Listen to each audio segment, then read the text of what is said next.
Another question that was asked was regarding the Jummah Azaan, the second Jummah Azaan, the Azaan that takes place just before the Imam is about to do khutbah.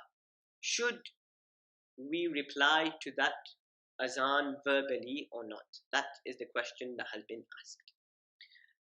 So, first and foremost, we must understand that the Prophet ﷺ said that whoever says to his companion whilst the Imam is delivering the sermon, delivering the khutbah, and he says to his companion, be quiet, then indeed he has committed a lagh act.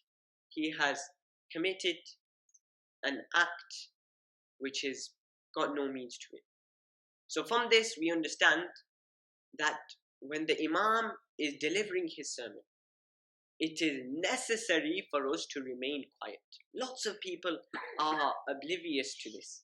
So many people during the khutbah talk.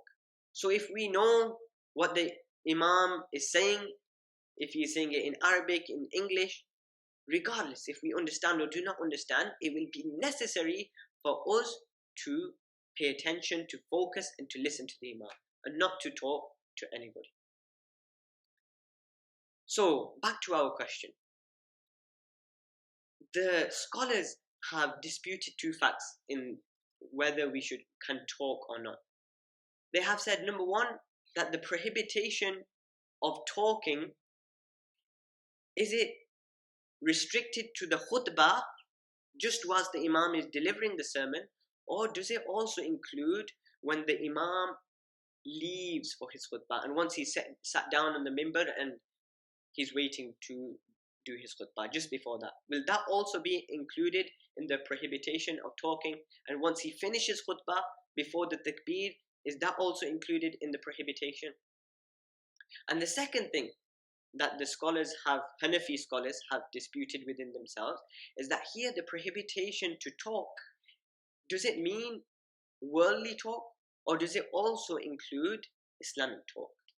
So based on the outcome of the discussions that I just mentioned, the 2 points above, of whether it is restricted to the khutbah and whether it means to talk of the worldly talk, or does it include Islamic talk as well.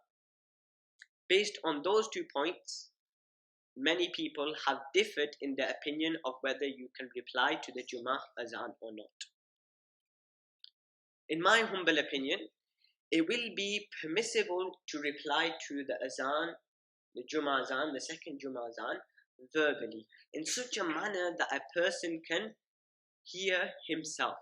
So it shouldn't be said out loud, Allahu Akbar, or like we normally do. It should be said very, very quietly, just so that we can hear ourselves.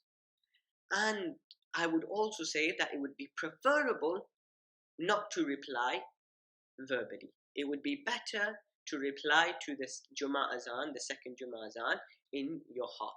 So despite it being permissible, I would still say it would be better to reply in the heart, as there are some people who are of the opinion that it would not be allowed to say it verbally.